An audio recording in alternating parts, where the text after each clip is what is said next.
Hello, Cherries fans. Hope you're doing well this Friday evening. Bit of an impromptu video from us today because Charlie Daniels has sealed a switch to Shrewsbury, something that not many of us had expected. It was revealed on the club's website and Twitter accounts this afternoon that they could confirm the long-serving defender has joined the League One side on a short-term contract. He's 34 years old, made 265 appearances in all competitions, scoring 17 goals. He was at the club for 9 years and a complete legend, and what a ridiculously good servant he was too. To discuss this, I'm joined by pod regular Tom Jordan. News that took you by surprise today? Yeah, I think it did actually. I think we kind of all were expecting Chaz to just kind of get back fit and then sign an extension to the end of the season, pretty much. But yeah, a little bit of a surprise. I'm guessing potentially they've had a chat about it and he probably would be used as part of the squad. And maybe said to Jason, at my age and stuff like that, I want to be playing regularly, which you can't blame him, and I'm sure, I hope really, obviously we'll probably never know fully, but I hope that it was kind of more Chaz's decision to play football because he's been great for us. And I think selfishly we would have liked to have had him available if we needed him. But if he goes and plays, at League One level, if he stays fit, he's going to rip it up. So amazing side of Shrewsbury. And I just hope he does well there, to be honest. He really is. And, to me, I think he's still championship level. But he's joined Shrewsbury and, he will do really well there. I was quite surprised given the fact that the club have been tweeting and basically tracking his progress for the last, goodness knows how many months. So they've been mentioning Mark Pugh, not as much, but Charlie Daniels, of course, has played for the under-21s a few times, scored, ridiculous goals like that one against Yeovil, I think it was. And, it was a player that I honestly thought was going to come back, maybe not be challenging someone like Rico or Adam Smith or whatever in that position, but I honestly thought he would be a good squad member to have. But that conversation's obviously happened and he's got hunger to desire and a desire to play football, hasn't he? Yeah, I think that's what it probably boils down to. I think he would have probably known with his fitness issues and things like that maybe he would be in and out. And we don't know. I think potentially we could have had contact from a few maybe lower league clubs and we've decided to have that chat with him, but I think he'll probably be really happy that we've allowed him to kind of stay training with us and keep himself fit and get himself into a position where obviously a team like Shrewsbury have decided he's fit enough to perform for them. And I just think he'll be unbelievable at that level if they keep him fit because, he's our best. I've got to say, he's got to be our best ever left back. He's got to be. And like you said, he's still doing a job now. No doubt about that. He was similar to Pugh, really. Like every kind of level we stepped up, you thought, will he cut it at this level? And he just always, the amount of left backs we've had come in and he's just gone, see you later. None of them have come in and been able to kind of take his position. Brad Smith come in for, I think it was about 6 million, and we thought, he's going to push Chaz. And he didn't even get a look in because he's probably the definition of consistent, in my opinion. Yeah. Just as an aside, before we go on to tell Shrewsbury fans about what they can expect from Charlie Daniels, why do you think it was that Mark Pugh's been training with AFC Bournemouth, Charlie Daniels has, but a player like Andrew Sermon hasn't, and he's been training with Luton? What do you think that's all about? Yeah, bizarre, isn't it? That's why it makes me think that potentially Jason did want. Pugh's obviously a bit different. Maybe Pugh's, he's kind of a free agent, if you like, and obviously has come back and remains to be seen whether we're looking to use him or we're just kind of giving him that platform because of what a legend he is to train. I'm guessing, just my opinion would be that Jason decided early on, look, Sermon, we got a lot of lads in that position and you're not going to be part of my plans. So you want to go and trade somewhere else, blah, blah, look for another club. Whereas Chaz, because of the injury maybe as well, we've kind of said, you won't be able to just run into another team because you haven't been playing. So get your fitness up. We'll see if maybe we think you're part of the squad. We'll have a discussion about it. And like you say, I wouldn't surprise me if Jason's kind of said, Chaz, we're more than happy to keep you to the end of the season. You'll be in and around the squad. But such and such clubs, including Shrewsbury, have come in and you're probably more likely to play every week there. And that's a decision that at his age, maybe he's just thought, I want to be playing every week, and you can't blame him. So there are many left backs who have got an incredible left foot, but they've also got a bit of a right foot. But with Charlie Daniels, it is just his left foot, isn't it? And there are so many times where we'd be willing him to shoot, but he'd always put it onto his left. But you've got to say that left foot was unbelievable, both with the crossing, the shots. He scored a number of goals, 17 goals, many of them in the Premier League. And there's a few outstanding moments. What did you think of him when he first came to Bournemouth back in 2011 was it or something? Yeah, something like I remember at the time thinking it was a really big signing because he was at was it Leyton Orient, I think. Yeah. But he was like at that level considered like one of the best left backs, and you kind of thought, oh, we've managed to just pinch the best left back in this league, like in the lower leagues. So this would be interesting. I know he was obviously come through the Tottenham youth ranks and stuff like that, and you don't do that if you're not a good player. So and I think I can't ever remember thinking, oh, will he cut it? Just as soon as he come in, just thought got a top left back here, and like I mentioned earlier, just every time you kind of maybe as a fan base thought, oh, has he reached his level? Do we need to upgrade? We just couldn't seem to upgrade. We tried.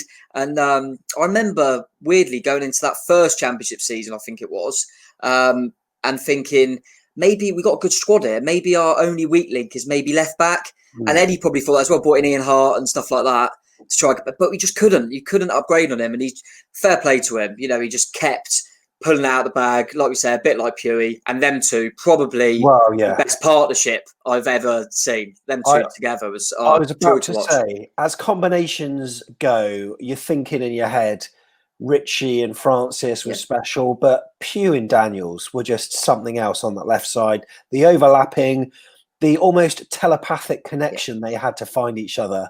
It was a joy to watch, and it makes me sad really that I'm never going to be able to see that again.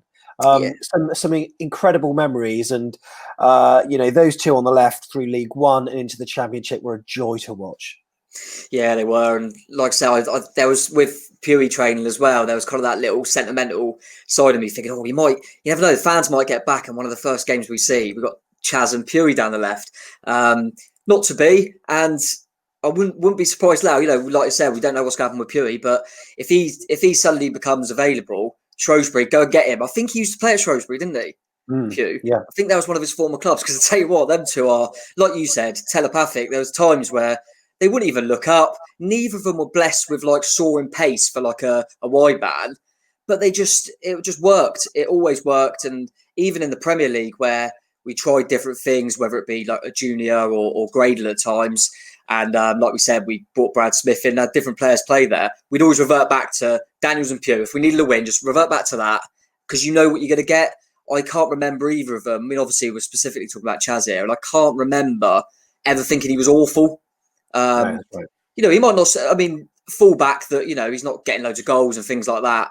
But I never thought he had a bad game. He was just so 7 out of 10, 7 out of 10, 7 out of 10. Do you know what I mean? And reliable, consistent, and just seemed like a top bloke as well. And yeah, it's going to be sad to see him go, but I think he'll get to see now because, like I said then, where he's not a goal scorer and things like that, you almost forget about some of these players, don't get the limelight.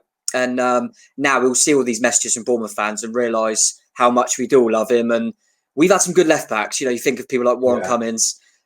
Even when I started watching about 97, 98, Jamie Vincent, I always really liked. Yeah. But it's not even a question for me. Daniels is our best ever left back, and no one comes close. So that says it all, doesn't it? I mean, this is a huge signing for Shrewsbury, isn't it? It's absolutely massive for them. And this player, as we said earlier, has scored many a Premier League goal. What was your favourite strike from him? It might not have been in the Premier League; it might have been before that. But have you got a favourite? I mean, I can imagine, there's one that you're probably going to mention. As soon as you say Charlie Daniels' goal, it just makes you think of that City goal. Yeah, it got voted, didn't it, as our best? I remember seeing that because it was kind of him and Richie's. Toe and toe, but it was a hell of a strike. And I remember him scoring a few penalties as well. He was on penalties for a little bit. And I remember him scoring a really crucial penalty. I think it was at West Brom. It was, yeah. Yeah, right at the end. And that's when I kind of thought, you could see his character there. It was like last minute. And it was, a penalty that if we score, we win this game. And he just stepped up and just smashed it. I think it hit the bar and post. But you just thought, he's not going to let you down. Do you know what I mean? He had that character about him. I always remember, not a goal in particular, but that night at Reading when we won 1-0 and I just remember looking over and all the players come over and it was quite a poignant night.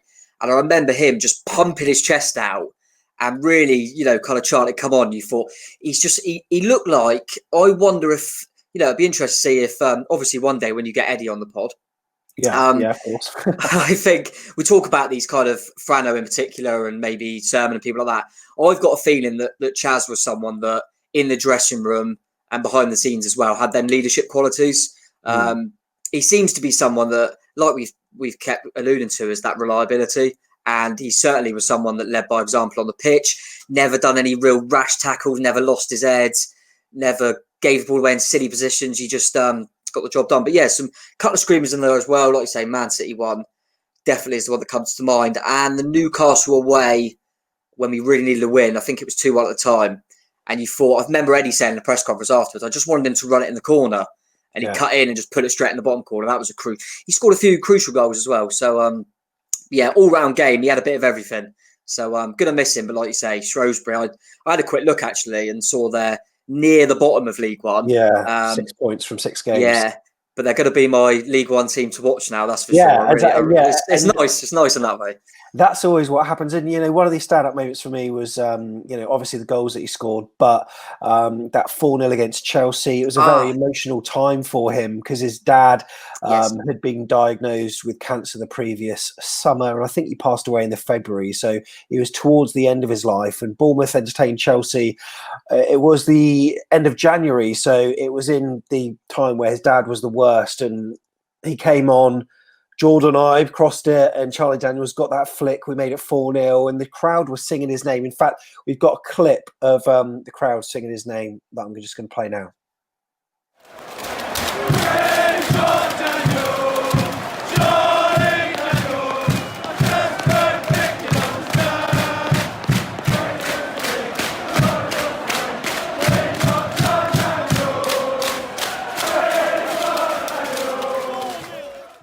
Yeah, so that video was from the South Stand, and that was a video that I actually took, and the crowd really got behind him. And what a top guy! What a top guy! He's the consummate professional. Yeah.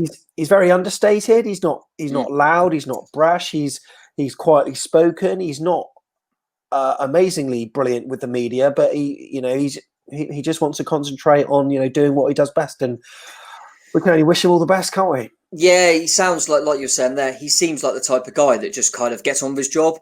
And it's weird. We've been talking about, I think, like we say, his partnership with Pewey, which I'm sure in interviews going forward when he talks about his time at Bournemouth, that will be highlighted a lot. And it's weird now only talking about it kind of openly. It makes you think, actually, the way you describe both players is very similar. Ultimate professional, just gets on with their job, seems like a top bloke. And it's kind of no wonder that they had that partnership, because it does seem like they're very similar in that sense. But yeah, like you say, there's not going to be anyone, regardless of your opinions on him as a footballer. I mean, I think 99% will say he was great for us, but there's no one that's not going to wish him all the best, because he just wore his heart on his sleeve and was just an ultimate professional to AFC Bournemouth. And we've had a lot of them, and we're starting to lose a lot of that, title winning side now. But that's what I was about to mention. Yeah. You know what? So I'm looking now, 3-0 over Charlton. Artur Boruc, Simon Francis, Tommy Elphick, Charlie Daniels, Matt Ritchie, Harry Arter, Andrew Sermon, Mark Pugh, Jan Kermigan, Kenwyn Jones, of course, on loan, Callum Wilson.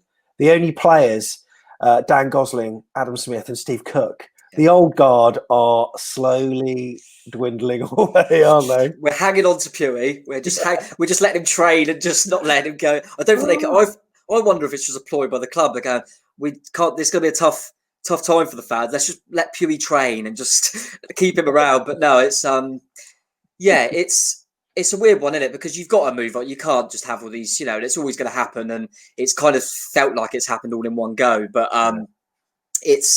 it'll be interesting. I'd like to think Cookie and Smithy in particular, probably Goz as well, will all be around for a couple more seasons, But yeah, it's nice to remember them though in that sense, because none of them at the top of their game. They're all kind of getting that bit older. Chaz will be the first to say that, and Arter and people like that. So we're not losing like our best players.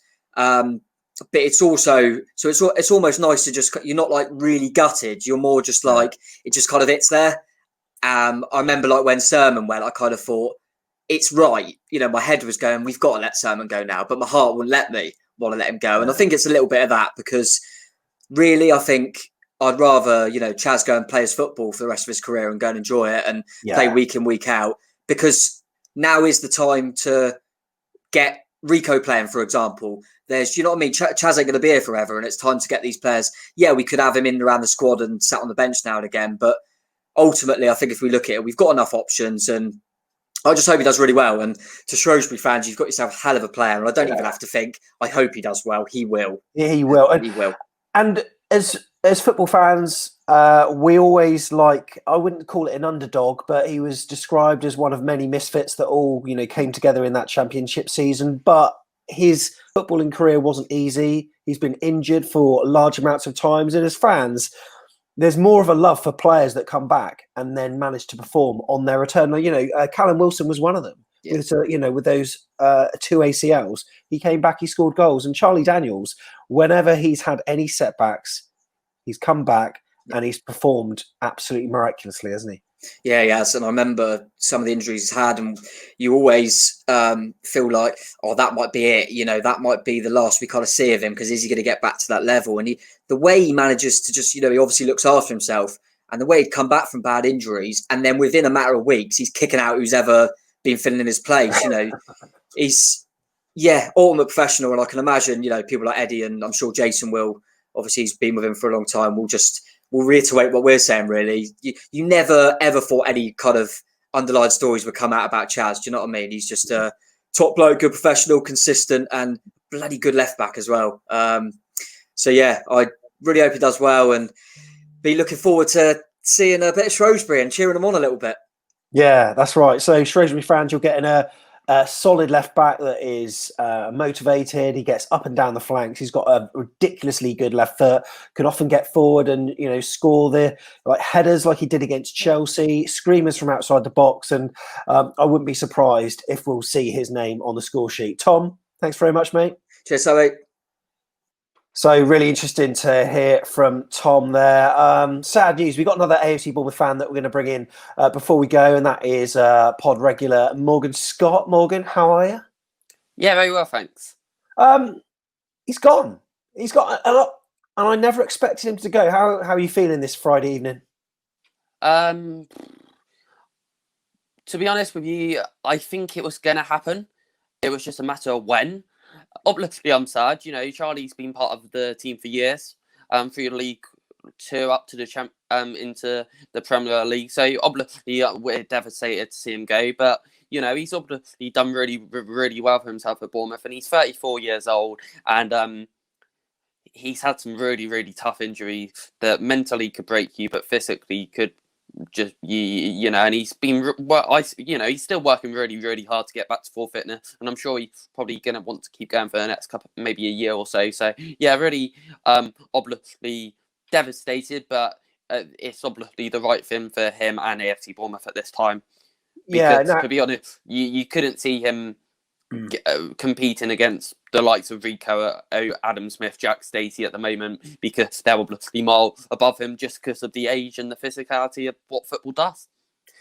Yeah, agreed. Now, when I was speaking to Tom just then, you'll have heard that one of his special moments was that goal that he scored, and I can imagine that goal. I mean, we just say that goal because people just know what it is. I think in our, as we alluded to, in the World Cup of goals that we held over lockdown, it was 52%, and Richie got 48, and it absolutely stormed each and every vote, got through to the final, and then it won. But I mean, explain that goal. It was phenomenal, wasn't it?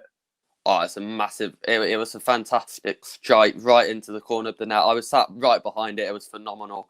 Or in 2017 against Manchester City. Now it was really, really. He connected with the ball, and I just remember getting off my seat and thinking, "Bloody hell, hasn't he hit that top bins? What a finish!" It was on the half volley with his left foot, because we had a good start against Man City, and we were pressuring him quite well, and then the ball was half clear. Then it just fell to him, and you just think, surely not, and then hits it so well, but just the way it goes crossbar and in, and when you look at Jermaine Defoe, who was starting, and a number of other players, Jermaine Defoe was just like this. He's like, I can't believe what I've just watched.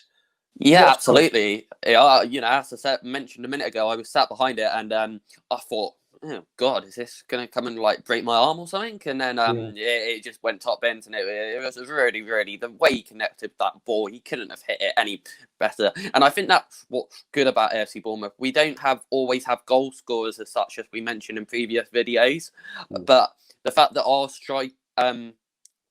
defenders can chip in with the odd goal here and there. Charlie Daniels, that's just one of a few. You look at people now, Adam Smith, Jack Stacey, also getting the goal. And then obviously centre halves as well. So it's really, really important that in all areas of all positions that people are finishing with goal. And Charlie's been a really, really good servant to AFC Bournemouth and our football club. When you look at the players that we've got coming through, do you think maybe the performances of people like Zamora in any games that he's been involved in, the fact that we've got, Jack Stacey performing so well? I mean, he has moved on to the left-hand side a couple of times in our match against Queen's Park Rangers at home. Him and Smith switched at one point, and Rico, and there are other players that can be versatile. Even Junior Stanislas can come right back as well. Is that maybe a reason why it was easier to let Charlie Daniels go than keep him? Yeah, 100%. I think Charlie was always going to make this move. As I said, just a matter of time before it happened. I think he would probably feel that this is the right time. Also, with the fact that you talk about the fullbacks that we currently have, Smith, Stacey, even potentially Diego Rico if he comes out of the back three, and then obviously some more. Well, he's probably going to be third or fourth in back, and then you say about Junior Stanislas as well. No, so you're spot on, Sam, and I think that this is the correct time and the right thing for AFC Bournemouth. We talk about the season, we had a restructure, so we lost Aaron Ramsdale, Nathan Ake, Simon Francis, Charlie Daniels, and Sideways. I always called him Sideways Sermon, Andrew Sermon as well. So it's sad in one sense because it's an end of an era of what this club has achieved, but unfortunately you need to rebuild it. It's happening in other clubs. The people like Mourinho are now starting to get their team the way they want it. Frank Lampard at Chelsea, and it's just, unfortunately, it's football. People get old. People need to move on. People want to be at the best. So sometimes in football you have to restructure. We lost Eddie as well. This club is going through a transition period, and it's going to take time. We know this, but it's the right thing that we need to do, and a lot of people are probably going to sit here and agree. And he, of course, was part of the Fab Four. Probably when you're thinking of incredible AFC Bournemouth defences, you think of the Fab Four. Him, Simon Francis, Steve Cook, Tommy Elphick. Throughout the Championship, they were absolutely fantastic, worked really well together. And Charlie Daniels, we've mentioned Pugh with Tom Jordan earlier on. It wasn't just Pugh. He had that sort of almost telepathic relationship. He had great relationships with his fellow defenders as well, didn't he? Oh, absolutely. I remember watching Charlie. The Fab Four were absolutely fantastic. To be honest with you, I can't remember many mistakes that they made. And I just think that we have to remember what some of these players have done for AFC Bournemouth. Bournemouth is a very community-based team. Charlie Daniels, on a personal level, is one of the nicest guys I ever met. And I know most people say that about most Bournemouth footballers, but it's just the fact that I think he spoke to me for about 15, 20 minutes, and we had a chat about loads of different things. No, he's a really, really down-to-earth person. Works really hard. You can tell that by what he's faced. And I think whatever he goes on to do, I know he's going to Shrewsbury on a short-term contract, and then maybe go and do his coaching badges, who knows? But I think we all wish him all the best.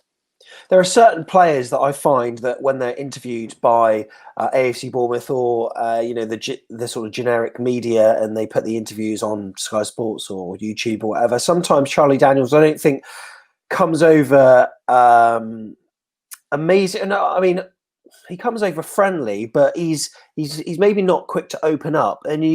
But when you chat to him more, and when he feels comfortable, there is an incredible person there. And I've seen in interviews where he starts off quite shy almost.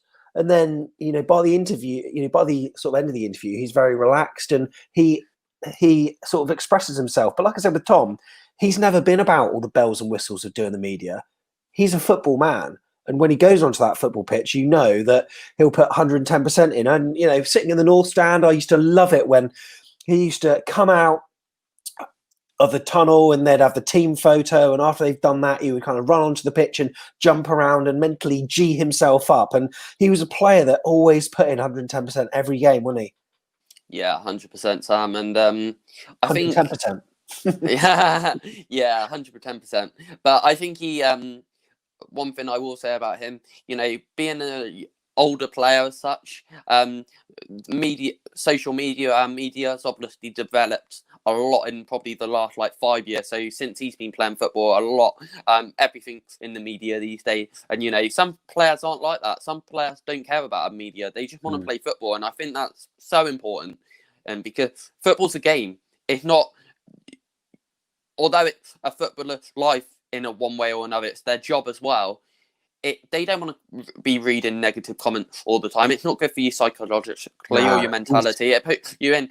And I think, although to a degree that you should have some insight on what's happening, maybe it's better to stay clear. Maybe that's why he was so shy in the interview. And also, you don't want to be sat on the camera. You just want to be letting your feet do the work. I think that's what people need to remember sometimes. Yeah, and you know what? I know he's on Instagram and I know he's on Twitter and stuff, but you'll see so many footballers whose tweets and their Instagram stories and their Instagram posts are all very flashy. But check out his Instagram feed. It's all about the football and it's all about the fans. There's nothing else. There's no other pictures of him posing in front of a car or anything, or doing these. I look at some of the Premier League players at the moment, and you check out their Instagram feeds, and it's almost cringeworthy when you look at his Instagram. I put it on screen now. It's all about his fitness, his football, and absolutely nothing else. I absolutely love the guy, and he's going to be very well and truly missed. What a guy. Shrewsbury fans, you've got yourself an absolute gem. Morgan, thank you very much for coming onto the show, mate. Thanks very much indeed. Up the Cherries. Up the Cherries. And if you're a Shrewsbury fan, let us know what you're excited about. And if you're a Bournemouth fan, your best memories, put them in the comments below. Really sad to see him go, but all the best for the future, Charlie Daniels. We'll see you in the next video, and that's going to be after the Watford game tomorrow. See you later.